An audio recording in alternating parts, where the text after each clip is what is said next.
Live from Callaloo Studios in New York City, you are listening to Let's Take It Offline with your host, Kishshana Palmer. Hey, Fab Crew. You're listening to Let's Take This Offline, the podcast for everyday leaders.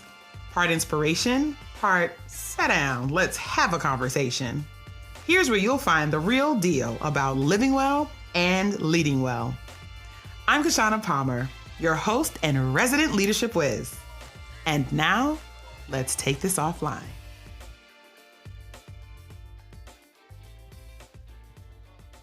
Don't forget to subscribe, download, and leave a comment so we can keep the conversation going. All right, what's up, Fab Crew? We are back with another episode. Y'all, woo! I just want you to know that busting it down Tatiana on my first season of Let's Take This Offline, what a blessing. The guests this season just put their whole foot in this content. The response has been amazing. You all are incredible. And this is not my podcast. I just want y'all to know this is our joint. Okay. This is the place where we kick back. This is our water cooler. This is where we keep it all the way real. And we are just getting started. And so y'all, today I want to talk about our leadership. Okay. Now, if you've been hanging out with me for enough time, you already know that I can hit you with the $25 words. You know, I'm very fancy. I can hit you with the $1 words, and I can hit you with the 25-cent words. And in fact, true story, when I was in third grade, I think that was the first time I was on the schoolyard, and the third graders and the fifth graders used to have lunch together. I know that was probably disastrous for fifth graders and mortifying, but here we were out in the schoolyard together. And y'all, my little innocent 8-year-old self heard the F-bomb for the first time. And friends, it was like glory. Like the world opened up. I was like, whoop, wait a minute. What word was that? And I was already, very precocious as a kid, huge avid reader, wicked smart, fast on my feet, smart lip. Don't add cuss words to my vocabulary now. And my parents, conservative, very strict, very Christian West Indian parents were appalled at my mouth because, y'all, the potty mouth was in full effect. It literally was like the sky opened up for me, okay? And I remember I used to get like the knuckle in the forehead. Listen, this is a long time ago. Okay. The child laws have changed since then. Okay. Our approach to parenting has changed. I used to get the knuckle in the forehead. I used to get popped. I mean, all type of mess, punished, and nothing would stop me from cussing. Okay. So bad that by the time I was probably 11 or 12, my mom was like, all right, here we are. Forget it. They just gave up. They were like, this kid with the mouth. And I had enough sense to not curse at my parents because I didn't want to die. But baby, don't let them be just a little bit out of earshot. Woo! My language was peppered. And in fact, the first time I saw the Queenager on Snapchat, this is hilarious how technology moves us forward. And she was showing me some hangout that she was having when she was in middle school with her friends. And baby, she dropped the F-bomb and I was like, woo! And I'm guilty, y'all. I was horrified as a parent. I was also a little proud. She used it properly in a sentence. Oh my gosh. Okay. Embarrassing. I had to tell y'all that. But either way, today, we're gonna have to recap what we learned this season. And so if you have not just binged on every episode of this season, I need y'all to turn it on and just let it rock out as you do some deep work today, because there were just so many nuggets in each and every episode. But what stood out to me is that if this season hasn't taught you anything, it's that you're dope, just the way you are. Also, maybe you've got some work to do. And by you, I mean me. So I was talking to my girlfriend, Rochelle, after the last episode. And y'all, that's one of my sisters. That's been my business partner.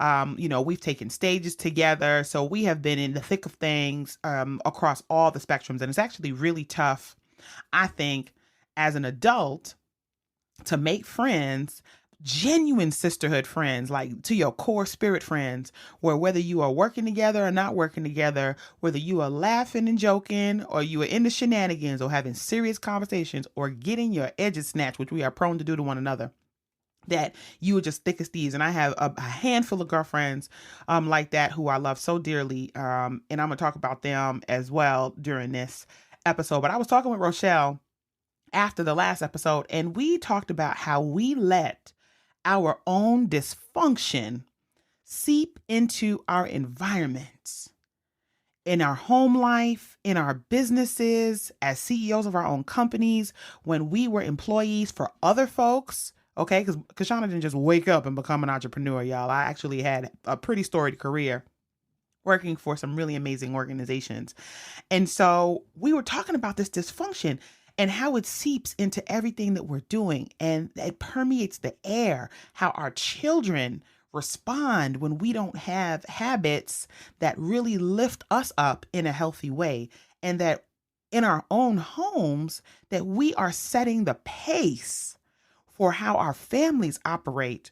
And so now that so many of us are at home all the time, the pace that we're setting at home is permeating and is seeping into our virtual environments. And definitely for those of us who are going into the office or the hospital or into your workspace, because some of us still got to trapsy out there and get into a building, that it gets into our environments. And if you are operating with a level of dysfunction, even if you have been successful, meaning you've been able to scale or grow your company or organization. If you're a professional fundraiser, you've been able to bring in big gifts. If you're in sales, you've been able to close those sales. Or you're in tech, or you've been able to scale and sell off your company.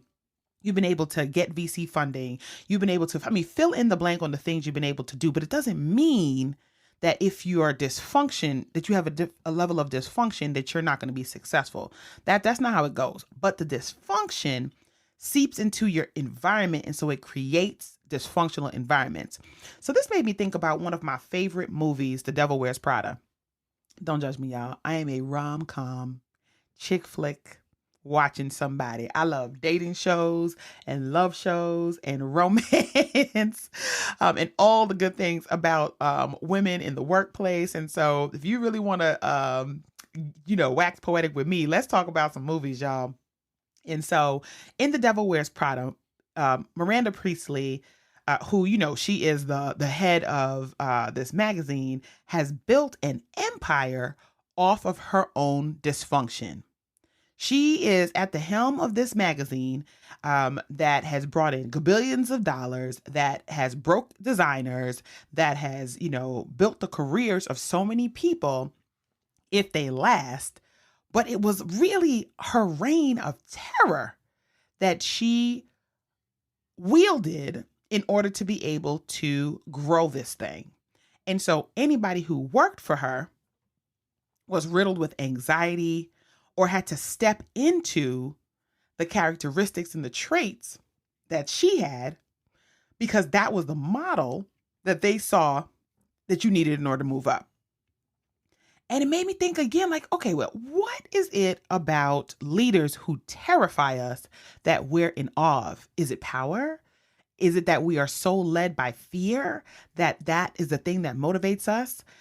I've often talked with friends and with clients and on stages about the fact that many of us, depending on how old you are, grew up with negative reinforcement as a motivating factor for how we got stuff done. So if you don't do this, you won't. So right now, if you don't clean your room, you're not going to be able to. That's me and the Queen Nature.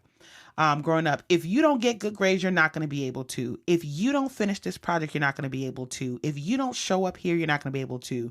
Right now on social media, there's a war going on with different social media platforms. So if you don't learn how to do the latest and greatest, which it was a witsit for that platform with the war they have it amongst themselves, then you won't be seen. And so if you rely on social media for your business, for your organization to grow, then you are in a little bit of a pickle. Okay.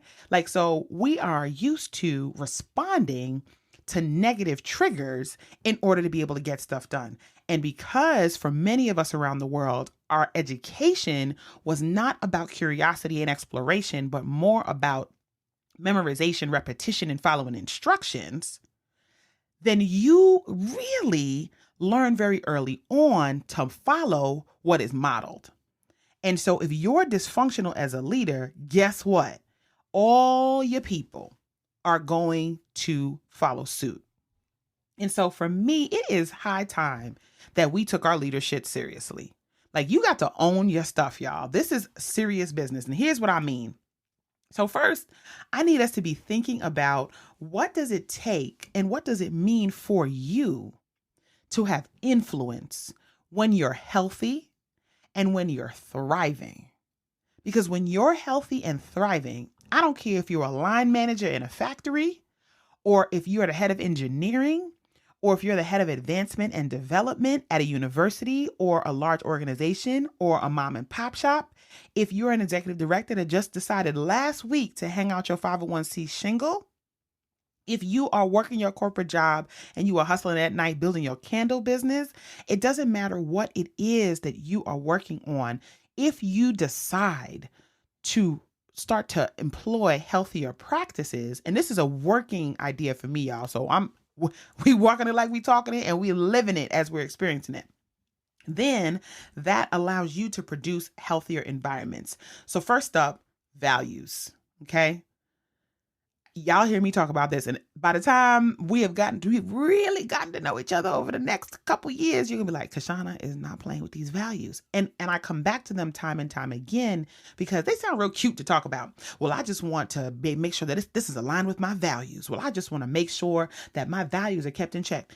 I don't need you to just name them. I need you to live by them. Not the things you want to do down the road, but the things that you know that if you had to dig in your heels and fight to the death, okay, gladiator style, that you would be able to do that. And so I need you to stop being tossed to and fro like a boat without a sail in a storm by your inability to decide and live by and through your values.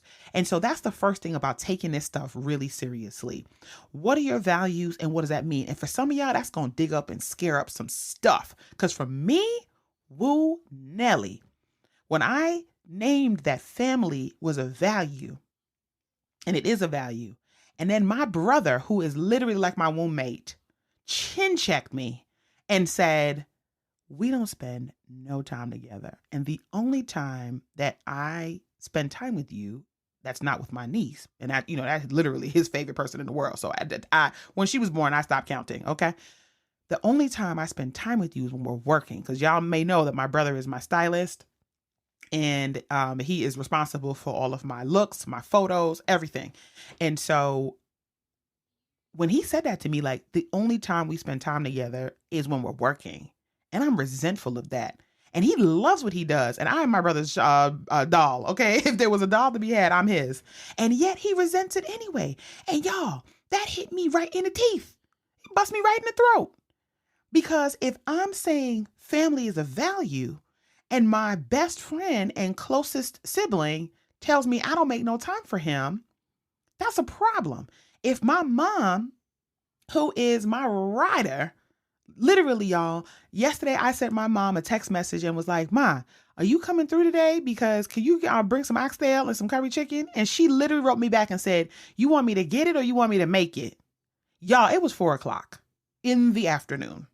My mom in her bed, cross town, was like, you need me to make it or get it? Which one? And she wasn't, if I said make it, she would have gotten up out her bed and made it and brought it over here. Yes, we're all spoiled. I do the same thing to my child. Different story, different day. My family's really close, right? So my mom is going to drop everything with her retired self, get out her comfy bed in the cold, and she's going to come and do that just because I sent her a text message.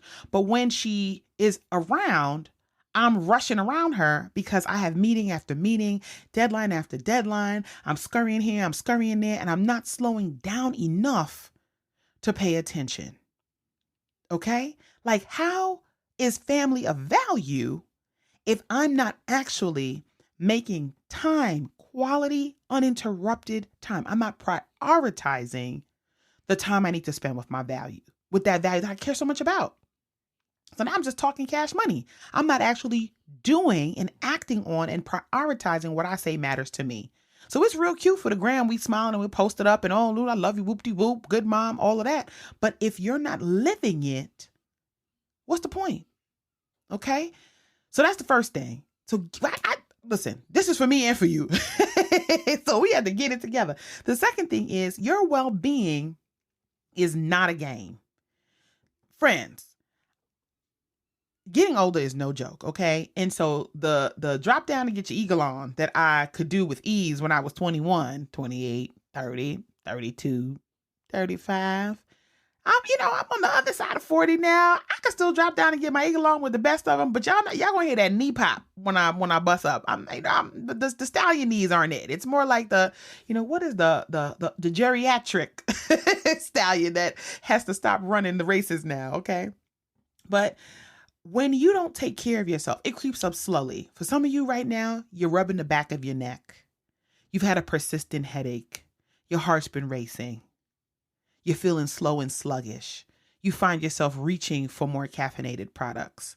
And I'm not a health nut, y'all, by any way, shape, or form, because let me tell you, my favorite drink in the world to drink each morning is a hot cup of coffee with skim milk caramel mocha. It tastes like chocolate milk. Okay. I've had to wean myself down to 3 times a week so that I can actually not have the sugars. But if you're not taking care of yourself, if you're not prioritizing taking care of your body, what you're putting in your mind the first thing when you wake up in the morning, what you're putting in your body, how you're moving, what you're prioritizing, how you're ending your day, your thoughts, it all matters as a leader, because the maintenance game is the long game.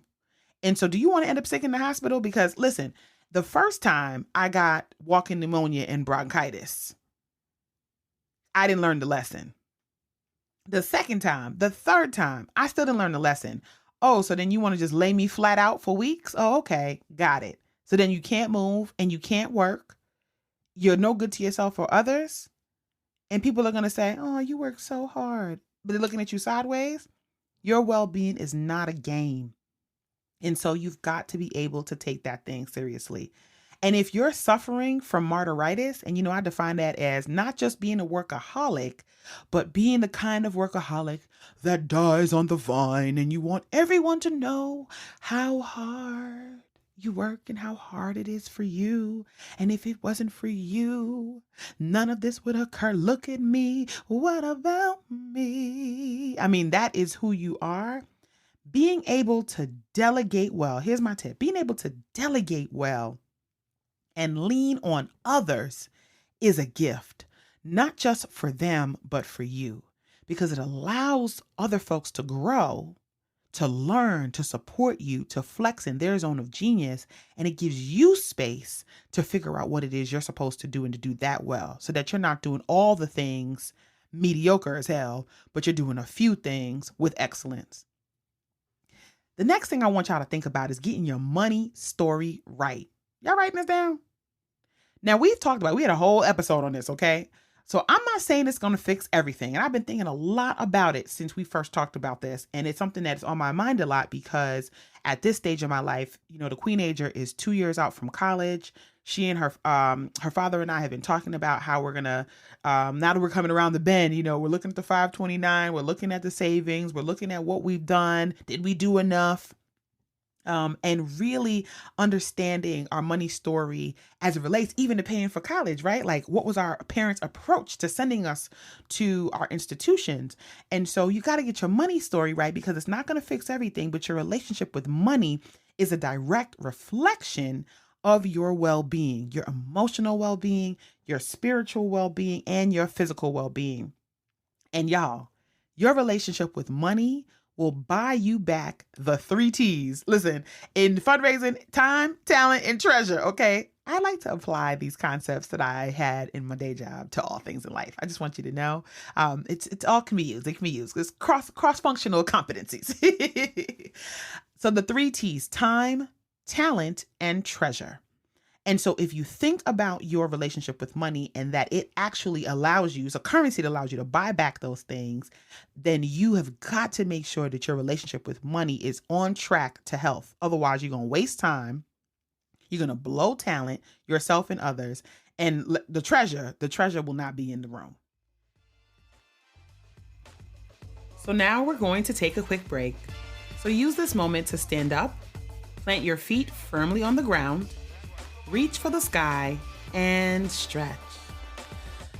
Get that oxygen into your lungs, friend. We'll be right back.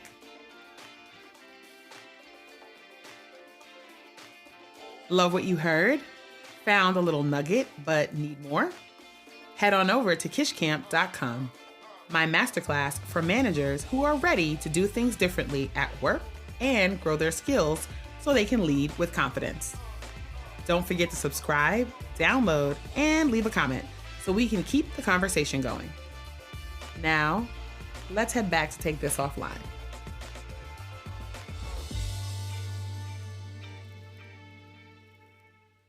The next thing is healing yourself is a form of generational wealth we don't talk enough about. So we talked about building legacy, financial tools, understanding how your family's approach to building wealth or even to surviving. Because some of us are just like, so about this wealth conversation. No. We learned that we got to pay bills and we have to live day to day. But defining what legacy means to you, for some of us, it's our children, it's our name that we leave behind. For some of us, it's having runway for future generations. What does that mean to you? And adding healing yourself, breaking those generational curses and binds, some of our pathologies about the ways our families are, and it's always been this way, are literally holding us back from experiencing a different type of wealth that we're able to pass down to generations. Because y'all, there is room for you in here. Ooh, that's the Anderson .Paak song that I love so much. It literally is called Room in Here. And it's like this, there's just enough for two in here. There is room in here. But if you are so busy playing the part of being a leader for long enough, notice I said playing the part, you'll forget what it really means to lead as you, and you will be a caricature of yourself. That's why I said there's room for you in here. So that, if you're a caricature of yourself, that's hella imposter syndrome. Hello. I think we got to do a whole episode on that one, y'all. What do you think? You have got to invest in yourself and examine why you aren't investing in yourself. That's one of the biggest things that I talk to my clients about, particularly my executive coaching clients, when they are talking to me, not just about spending money on investing in coaching, but the time, even for myself and my quiet hours, the courses that I take that I want to invest in. And then I look up and I'm like, sugar nuts, it's been 6 months. I didn't move past that module. Why? Why are you not spending that time and investing in yourself? How do you expect others to invest in you, whether that's your career, your company, your organization's mission, your big idea, if you are nickel and diming yourself? Okay, you shopping at the dollar store for your own investment, but you want people to come out here with the Telfar? That's not the way this works. This is something that I even have to check myself on regularly. Talk nice to me. That's something I have to say to myself. How do you talk nice to yourself? Do you have a mantra? Is it posted somewhere that you can see and that you won't tune out? Okay, y'all? You are headed to burnout if you are expected to be available 24/7. Let me just let that rest for one quick second. You're headed to burnout if you're expected to be available 24/7, either by your company or by your clients, by your family, by yourself. Because when you start having that 24/7 expectation, you are going to expect that from everyone else around you. So the Queen Ager works for me part-time. This is her first job in high school. It's an honor to be able to hire my kid, who serves as our operational assistant and works on our special projects. And so my little social media, all the videos that come out, she works on conferences with our ops manager, and she's learning how to function in a company. But when I am working 24/7, it doesn't seem to be a start and a stop time. How can I expect her to know when there's a stop time? That there's a difference between the time she takes for her schoolwork and the time she takes for her after school job. If I don't have structure because I'm working around the clock from sun up to sundown with no break in sight, then how does she know what is a priority in terms of time? What actually is a deadline? What actually needs to be done because it has to be done because there's something external pushing on it or something internal that's driving her to get it done? And so you've got to be thinking about the effect that your behavior has on every single person around you. So if you are running an organization, a company right now, if you're an entrepreneur starting up your own thing and you are partnered, how are you having the conversation with your partner about the pace that you've got to run? How do they hold you accountable? How do they support you and lift you up? What are you asking for so that you're able to make sure that you can have boundaries that are not created under duress? Because when we create those kind of boundaries, y'all, that's where the leader mess gets out of order. Because we're like, forget this mess. I'm not taking this anymore. And then we start creating all types of rules and constructs and barriers. And we can't keep up with that because when you make those things under pressure, under that kind of pressure, it's not sustainable.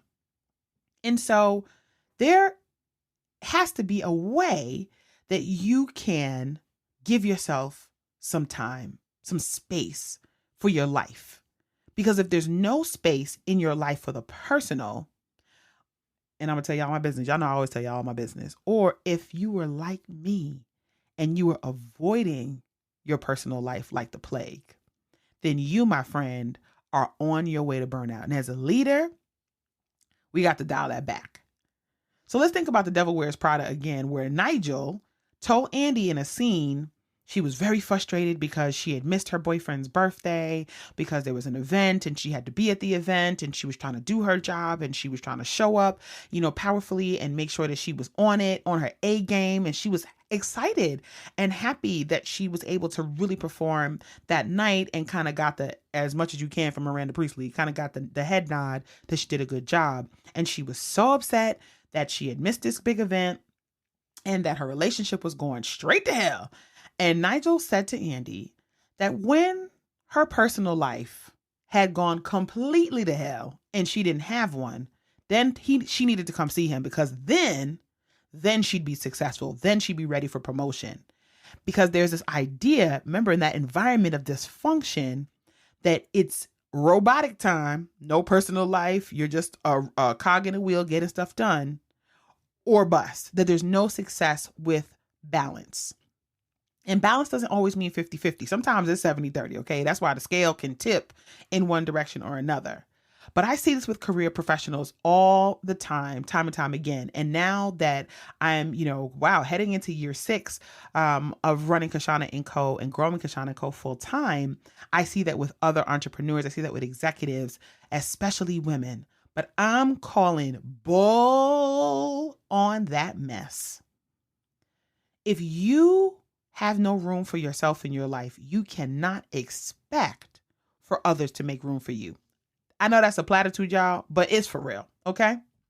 And speaking of room, if you have no error in your life or room for others to have error, if there's no room for error in your life or for others, that's like taking a budding plant. I know over the course of the pandemic, lots of us became plant moms, did we not? Now, y'all, my thumb is brown as hell, but I was determined to have budding, flourishing plants in my home finally. And I had to learn a lot about soil and about plant rot and about sunlight and about, really just kind of nourishing these plants that give a lot back to you in your environment, but you have to actually give a lot to them and the peace that comes from taking care of them. But if you take a budding plant that's known for being lush and huge when it's at full maturity, but you put it in the closet, close the door, no light, no fertilizer, no soil, no water, and you expect it to grow, you kind of playing yourself, right? And I'm guilty of that. Not literally. There's not a plant in the closet, y'all, that has gone home to glory, but of taking the idea that things have to be perfect and putting so much pressure on myself and on others that I'm darn near unforgiving in the way that I work. And I have in my mind, if you don't work like I do, you're not really working. You don't really want it. And so my body has protested. It has finally decided, oh, you don't want to hear this. The soft cues that we give you, ding, the soft cues we give you in the night. Now we are going to be a blaring gong to let you know that you have got to build in breaks, real breaks, into your workflow and into your life. And if you find yourself standing in judgment or fear when others do that, my friend, you have turned left into dysfunction junction. And I need you to whip a U-turn and come back out. So real talk, who's holding you accountable? Because I've just given you a whole lot of things to think about and questions that I want you to ponder. And you're probably like, yeah, Kish, you're so right. Girl. And then you're going to turn off this episode, go about your day. And then you'll look up a couple weeks from now like, God, I was listening to something really good and I didn't do a darn thing about it. So who is holding you accountable? Who do you trust to say, if you don't sit your ass down, okay, and relax yourself? A good example of that for me is the other day I wrote about coming for 2021's neck and stepping on it to get what I want. And my good friend Damali, who y'all will get to meet next season, said, but what if you don't do that? What if you don't step on anything's neck and you actually ease on down the road and you actually take your time and you actually build in rest and you actually are measured in the way you approach it? Won't you still get to the goal? And I was like, you don't know my life. But it was such a good question and it really caused me, so much so that I had to go back and edit what I wrote because it really stopped me in my tracks. So and she checks in on me regularly. Are you sleeping? Did you rest? Put the computer down. I'm like, you don't know what I'm doing? Because as you are building new habits and building new ways of working, the ways you used to work really served you to get to that point, even if it was at a cost to yourself. And so as you're starting to build new habits, you're starting to own the places where you need to grow and focus and really kind of shift and start to really level up and elevate.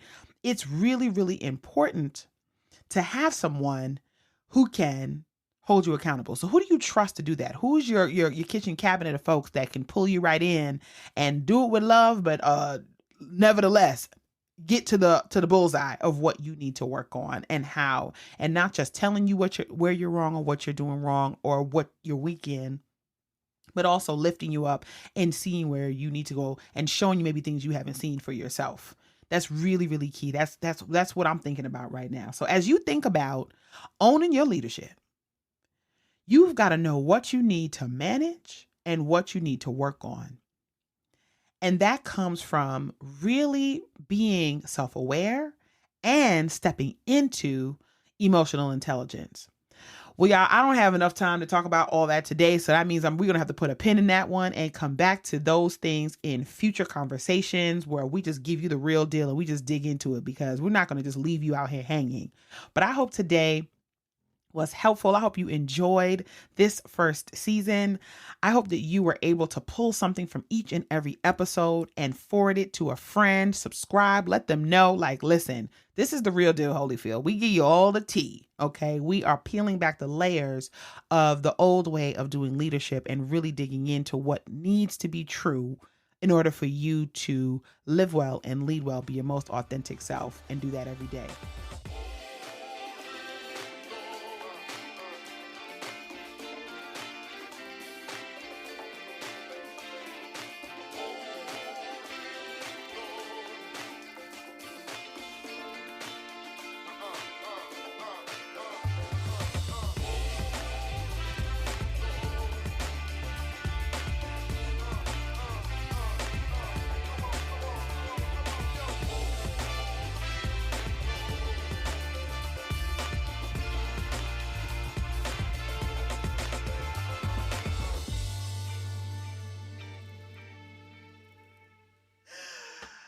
I just want you to know that as I spent at least 30 minutes in the mirror this morning plucking my chin hairs, I thought to myself, Kishshana, you are too cute for the life that you're leading right now.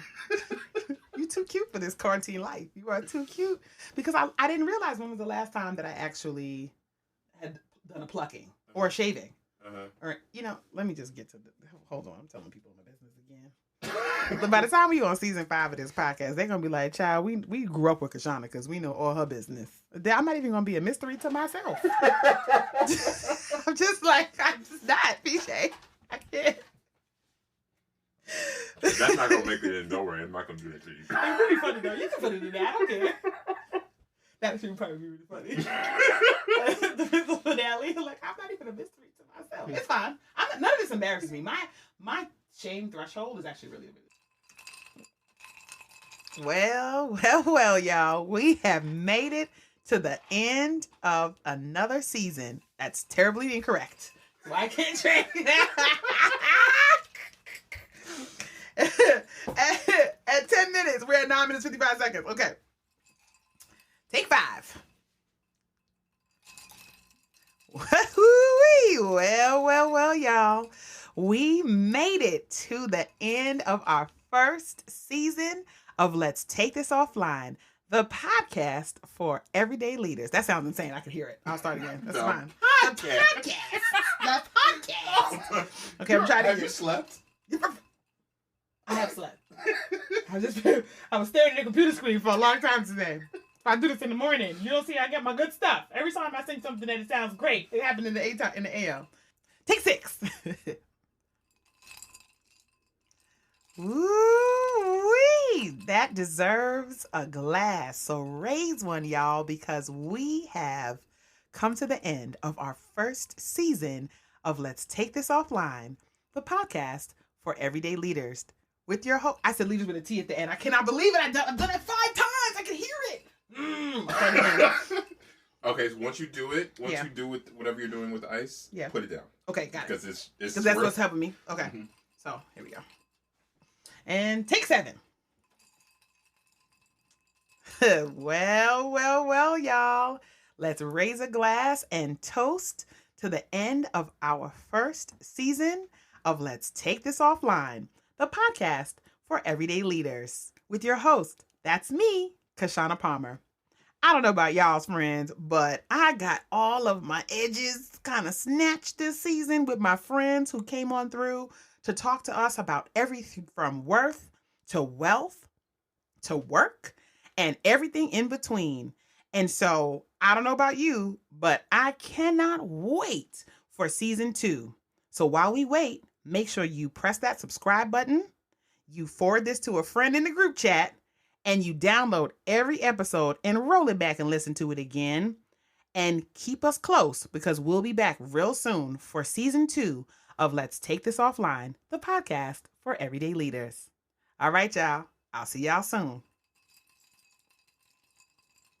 That's a wrap. Okay. That was good. Yes. It only took us 12 minutes to get it right.